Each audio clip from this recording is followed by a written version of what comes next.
Hola, soy Christian Leighton y mi interés en esta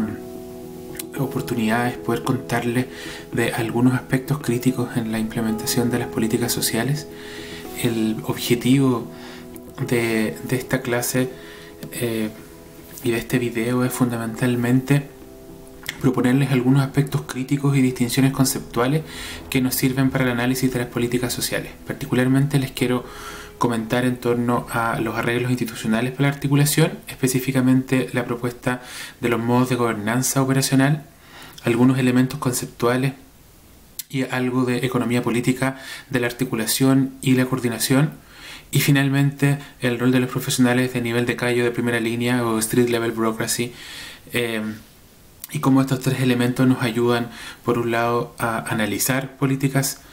sociales o políticas públicas en general, y por otro lado nos entregan también ciertos elementos orientadores respecto de la toma de decisiones para generar diseños de modos de implementación de las políticas.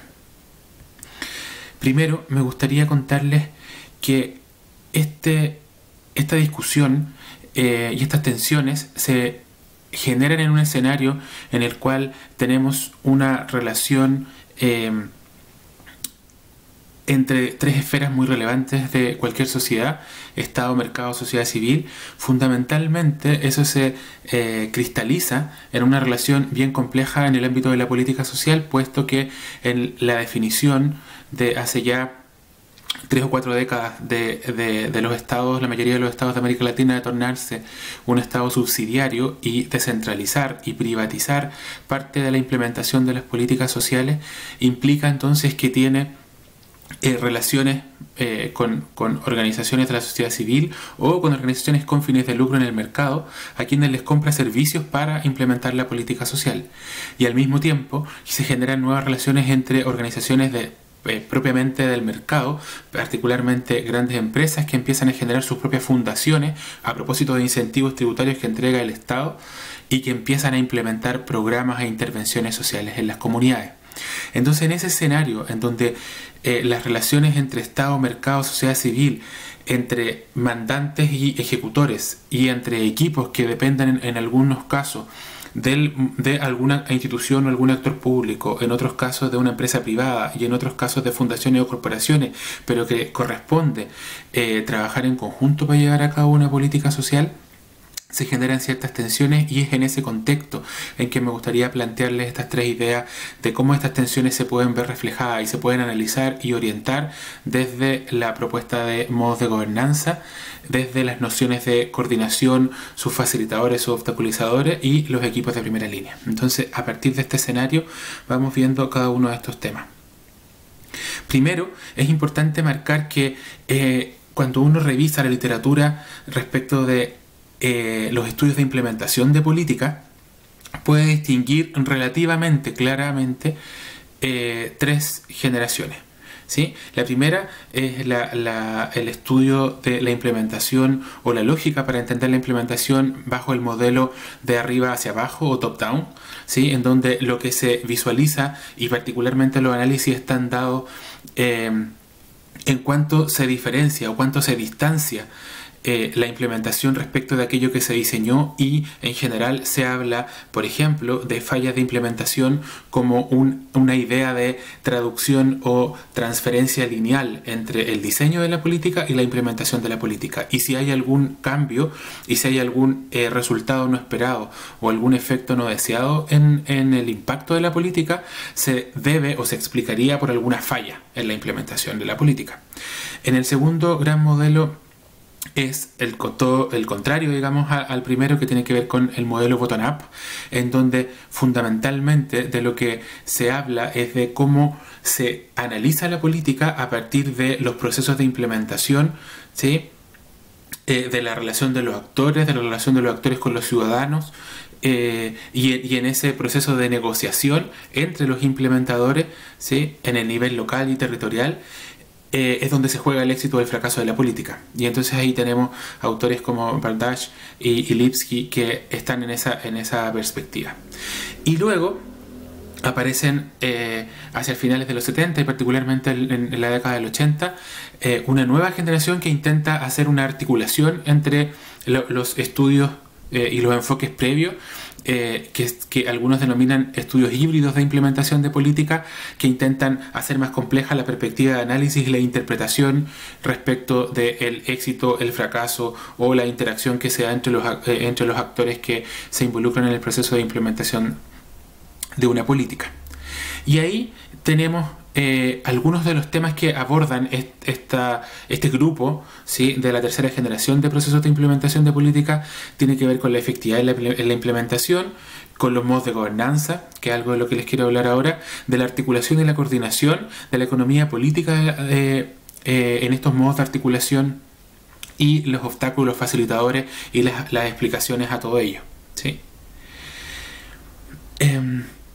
Vamos entonces primero con esta idea de arreglos institucionales para la articulación de política y para la implementación de política, y la propuesta de Hill and Hughes de gobernanza operacional, ¿sí? ¿Por qué? Porque lo que hacen estos autores es traducir o llevar al escenario del análisis de política la discusión que existe respecto de gobernanza, pero ellos agregan esta idea de operacional, puesto que están poniendo el foco de su análisis, ¿sí?, el foco de este análisis de política y de este proceso de llevar a cabo, ¿sí?, la acción de gobierno en torno a una política o a un programa social, a partir de analizar tres grandes procesos, ¿sí? Ellos dicen, mira, es importante preguntarse a nivel del sistema cuáles son los procesos de políticas generales que orientan este modo de implementación de un programa o de una política. Luego, en un nivel de organizaciones involucradas, cuáles son las formas de gestión de esas relaciones. Y finalmente, a nivel más bien de individuos, de personas y de profesionales o técnicos que implementan la política, cómo se gestionan esos contactos internos y externos. Y en esa idea, ellos proponen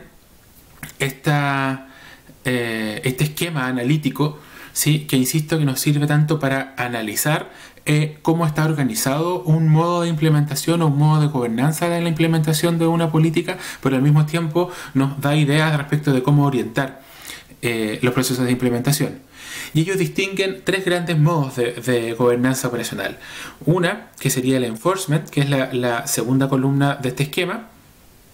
que en el fondo gestionar la política basado y orientado en los insumos de la política, ¿sí?, en los inputs. Un segundo modo, que sería la performance, que en realidad es mirando más bien los outputs de la política y gestionando y poniendo el foco de la gestión de la implementación en esos outputs. Y finalmente, el modelo de coproducción, que se pone la atención en los resultados finales, pero sobre todo entendiéndolos como resultados compartidos entre distintos actores. Y si miramos la primera fila, en respecto a la lógica, podemos ver que la primera, en el primer gran dimensión de analítica, que tiene que ver con los procesos de política, en el enforcement, la lógica que prima en la gestión de la política son los mandatos, ¿sí? Es la lógica más clásica, burocrática, jerárquica, en donde el mandato es lo que debería primar en términos del proceso de implementación, a diferencia del modo de gobernanza del performance, en donde en realidad lo que prioriza el proceso de política es la generación de interfaces, de interacciones entre los actores involucrados en la implementación. Y por último, en la coproducción, a este mismo nivel de análisis de política, lo que prima e importa tiene que ver con la responsabilidad, ¿sí?, entre los distintos actores involucrados en este proceso de implementación de la política. Si miramos este nivel intermedio que plantea Hill and Hughes en la lógica de gestión de las relaciones interorganizacionales, en el primer modelo del enforcement, el foco está puesto en tener claridad de cuáles son las tareas, las competencias y los recursos para la implementación de la política. En el segundo, que es el performance, el foco está puesto en el cumplimiento del contrato, del acuerdo al que se llega entre los actores involucrados en la implementación. Y en el caso de la coproducción, el foco está puesto en la generación de partneriados, ¿sí?, de asociaciones, ¿sí?, de actores, de acuerdos entre actores para implementar la política, ¿sí? Y cuando miramos ahora en cómo se gestionan los contactos, las relaciones interpersonales, tanto internas como externas. En el modelo del enforcement, el foco está puesto en la motivación, en el cumplimiento de ciertos procedimientos que establece, ¿sí?, en la lógica del mandato y de la competencia que decíamos a nivel de política y a nivel de sistemas organizacionales para implementar la política. ¿Sí? Y en ese sentido, si miramos inmediatamente la fila siguiente, que es el mecanismo de gestión central, la regla, ¿sí?, en la lógica procedimental es lo que más importa. A diferencia entonces del modelo de performance, en donde el foco está puesto en el mejoramiento y en el mantenimiento constante de la implementación y en el cumplimiento del objetivo, ¿sí?, en la lógica de orientación a resultados, ¿sí? De hecho, lo que prima como mecanismo central de gestión en la fila siguiente es el contrato. Es lo que establece el contrato que nosotros como equipo, nosotros como organización debemos responder y debemos hacernos cargo. Y finalmente, en la lógica de la coproducción, ¿sí?, a nivel de relaciones interpersonales entre los equipos de profesionales y de técnicos, el foco está más bien puesto en mejorar la profesionalización, ¿sí?, en organizar la respuesta de modo genérico, apostando a que son los equipos, ¿sí?, y los profesionales los que van a tener el criterio y la discreción para orientar su quehacer hacia los fines que busca el programa, el proyecto o la intervención social. Y finalmente, el modo, ¿sí?, en el cual está de gobernanza, en el cual se basa cada uno de estos modelos, tenemos que, y ahí grafica más claramente cuál es su lógica. El modelo enforcement está basado en la autoridad, el performance está basado en la transacción, ¿sí?, y el de coproducción está basado en la persuasión, en el debate, en el consenso al que puedan llegar este conjunto de actores organizados, ¿sí?, en un proceso de asociación, de partneriado, para implementar la política social, ¿sí? Sí, entonces, en ese sentido, los modos de gobernanza y la lógica de modos de gobernanza nos ayuda, por un lado, ¿sí?, a intencionar ciertos procesos de implementación guiados por alguno de estos modelos, ¿sí?, o a analizar y ver qué elementos de un programa específico, ¿sí?, de un programa que estemos analizando, están presentes. Si en realidad el modo que lo orienta, implícita o explícitamente, tiene más que ver con un modelo basado en la autoridad, o uno basado en la transacción, o uno basado en la persuasión, ¿sí?, enforcement, performance o coproducción. Y ahí entonces tenemos un primer elemento respecto de cómo nos acercamos a este análisis de la implementación de la política social como un primer aspecto crítico y clave. Un segundo elemento tiene que ver con la coordinación y la articulación. Si intentamos conceptualizar esta idea, podríamos decir que, siguiendo a Repetto y a Fernández, decir que la articulación es un proceso mediante el cual se genera cierta sinergia, ¿sí?, entre acciones y recursos de distintos actores involucrados en un campo específico. En su concepción tiene que ver con la gestión pública particularmente. Al mismo tiempo que se establece un proceso de reglas del juego formales e informales que le permite al conjunto de actores reconocer e identificar incentivos para cooperar, más allá de los intereses o ideologías, ¿sí?, u horizontes ético-políticos que cada uno tenga, que en general están en conflicto entre los actores, personas, profesionales o instituciones, ¿sí?, involucradas en la gestión e implementación de un programa o de una política. Y en ese sentido, un primer elemento que parece relevante incorporar cuando pensamos en el análisis de la articulación y de la coordinación tiene que ver con esto que nos plantea Nuria Cunil, que son tres aspectos o tres variables claves para distinguir en los procesos de articulación y de coordinación. Una primera tiene que ver con el grado de inclusividad, o sea, qué tan involucrado está el conjunto de actores en el ciclo de formulación de la propuesta, de la política o de la intervención y de su propia evaluación, ¿sí?, en el diseño, ¿sí?, al mismo tiempo preguntarse por cuál es el grado de mancomunidad, que se refiere a cuán conjunta es la ejecución de cada una de las acciones y de las actividades que se definen en esta intervención o en este programa, y finalmente con cuánto alteran las dinámicas de cada organización, ¿sí?,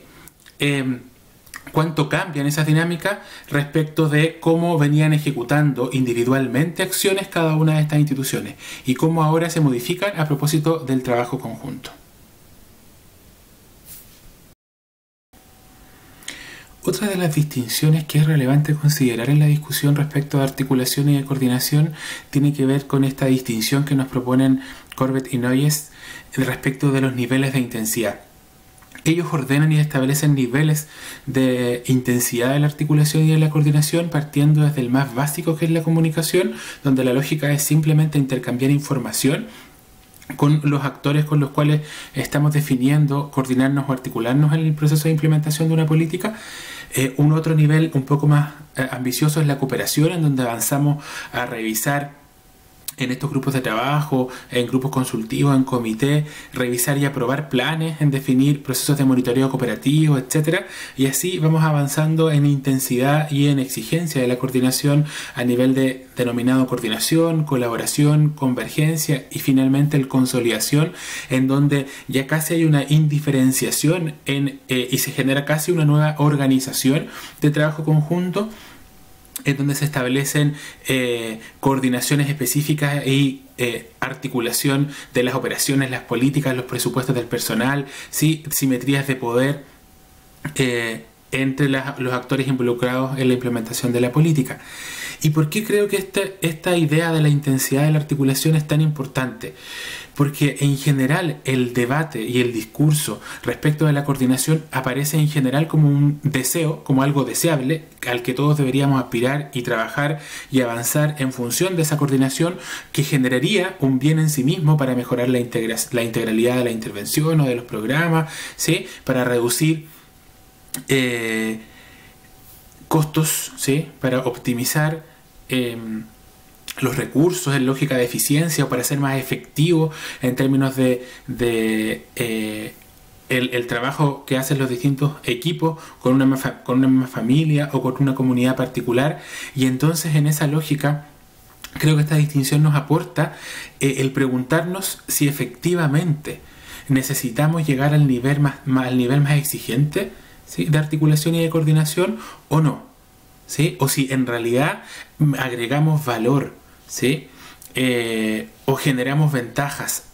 en la lógica de la articulación y de la coordinación, simplemente transfiriéndonos información respecto de en qué momento y con qué objetivo y cuáles son los productos que tú esperas alcanzar con tu intervención y cómo a eso, ¿sí? Se suma mi proceso de intervención o mi programa, ¿sí? O la acción de mi institución. Entonces, en ese sentido yo creo que es interesante este aporte para desmitificar la necesidad de avanzar de la misma manera y al nivel más ambicioso de articulación, puesto que yo creo que probablemente esa indiferenciación es lo que también nos genera mayor evidencia de fracasos en la articulación y en la coordinación que de aportes y de ventajas o valor agregado en las políticas y en los programas. En segundo o en tercer lugar ya, una otra distinción que yo pondría en el debate respecto a la articulación y la coordinación tiene que ver con estas dos lógicas para entender la coordinación y la articulación en pro de un proceso más integral, ¿sí? O de la integralidad de los servicios sociales, que es un debate que ya está puesto en general en la política social y en América Latina también. Y tiene que ver con, por un lado, la distinción entre una articulación horizontal o sectorial entre la política de educación, de vivienda, de asistencia social o de salud, y el eje más bien de integración vertical, que es la articulación entre niveles de gobierno, ¿sí? Nivel nacional, nivel regional, provincial si queremos en Chile, y el nivel local o municipal. Y cómo entonces ahí hay un nivel de coordinación y de articulación entre esos distintos actores, a esos distintos niveles de gobierno. Y por otro lado podemos entender o analizar o intencionar la articulación y la coordinación desde la lógica de articular la oferta de programas, de servicios, de procesos de intervención, o pensar en la articulación a partir de los sujetos a los cuales se piensa o para los cuales se piensa la intervención y los programas sociales. ¿Sí? En ese sentido sería una articulación desde la demanda, pensando en grupos específicos o en organizar la oferta del Estado, ¿sí? De los servicios públicos en términos del ciclo de vida de la población. Entonces ahí tenemos la distinción relevante en términos de articulación vertical y horizontal, y por otro lado la articulación pensada desde la oferta o pensada desde la demanda, como elementos que nos ayudan, insisto, a intencionar formas de articulación o modelos de implementación de política o a analizar esas políticas. Pensando ahora más en la economía política de la articulación y de la coordinación, hay una serie de estudios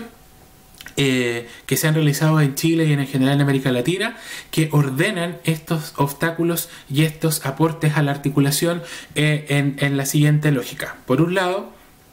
se pueden identificar ciertos mecanismos a través del presupuesto que actúan como facilitadores o como obstaculizadores cuando nos encontramos con presupuestos y lógicas presupuestarias muy rígidas. En el Estado en general aparece esto como un obstaculizador más que como un facilitador, pero hay experiencias que muestran formas de gestionar el presupuesto más positivas o que generan un mayor valor agregado a la experiencia, a la intervención o al programa. Luego tenemos mecanismos de articulación vertical, ¿sí? Desde el nivel nacional al nivel local. Aquí hay ejemplos, por ejemplo, valga la redundancia, hay experiencias más bien que muestran cómo se articula una política a propósito de que los distintos actores comparten el sentido de la política y porque se ha generado todo un proceso de sensibilización en los distintos niveles de gobierno para transmitir el foco, las orientaciones, ¿sí? Las metodologías, pero sobre todo los objetivos de la política, ¿sí? Y también hay experiencias no tan positivas respecto de precisamente las rigideces en los modelos que se diseñan para implementar, en donde muchas veces se entiende el nivel local o municipal como aquel lugar donde debiera llevarse a la práctica el procedimiento y el protocolo, ¿sí? Y el manual operativo que se diseña en el nivel nacional, ¿sí? Y se generan ahí tensiones importantes respecto de esta articulación vertical. En términos de nivel horizontal, hay experiencias positivas y negativas respecto de articulación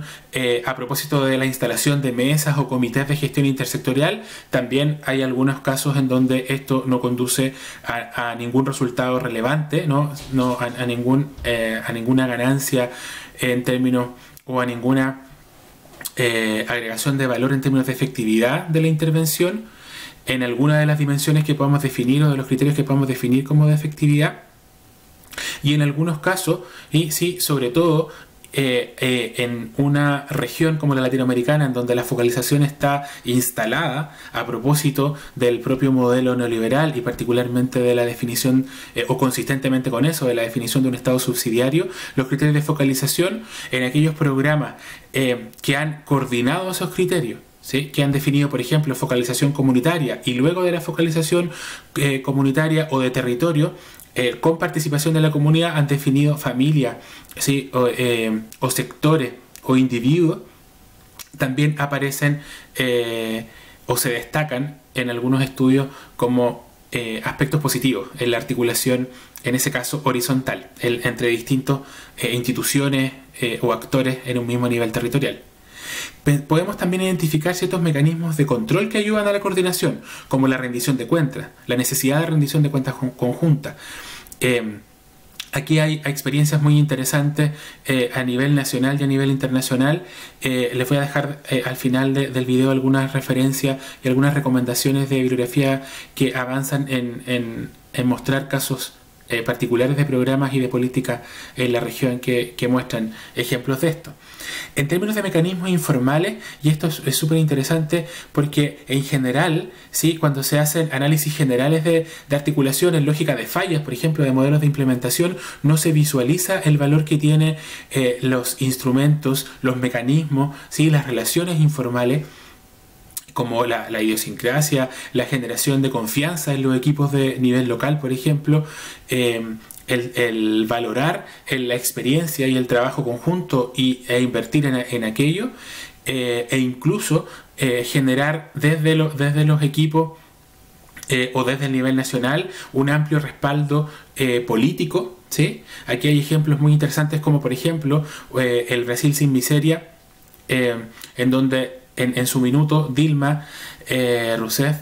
la presidenta,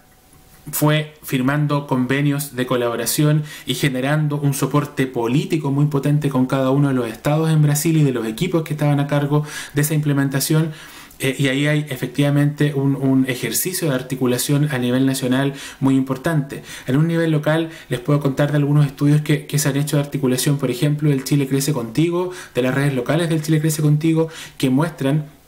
efectivamente cómo cuando los alcaldes y las autoridades locales se involucran y respaldan en las actividades cotidianamente, en las acciones que realizan los equipos locales, también genera efectos y sinergias positivas. Al revés, la politización, el clientelismo, la burocratización de ciertos procesos generan todo lo contrario, ¿sí? Obstáculos relevantes. Y luego, en términos de aspectos complementarios o de soporte, aparecen experiencias que destacan la relevancia que tienen la coordinación y en la articulación, sistemas de información relevantes que entregan reportes inteligentes para que tomen decisiones los distintos equipos a nivel local, regional o nacional, y los criterios con los cuales se eligen los integrantes de los equipos a cargo de los programas y de las intervenciones. Siguiendo en esta misma línea, el tercer elemento que les quiero plantear en la lógica de criterios, aspectos críticos de la implementación, tiene que ver con la discusión que plantea Lipski, particularmente del rol clave que tienen los profesionales, los equipos de nivel de calle o de primera línea, dependiendo cómo se traduzca, que él plantea son finalmente los policy makers en sus distintas, son los que diseñan e implementan y resignifican la política en sus diferentes áreas de trabajo. Claramente Lipski fue uno de los que generó la perspectiva de abajo hacia arriba o bottom-up para analizar programas y políticas públicas en general, mirando y analizando el trabajo de trabajadores sociales, profesores, médicos, policía en Estados Unidos, y destacando dos características fundamentales. Uno, los altos grados de discrecionalidad que estos funcionarios tenían, y por otro lado, una relativa autonomía respecto de la autoridad formal específicamente.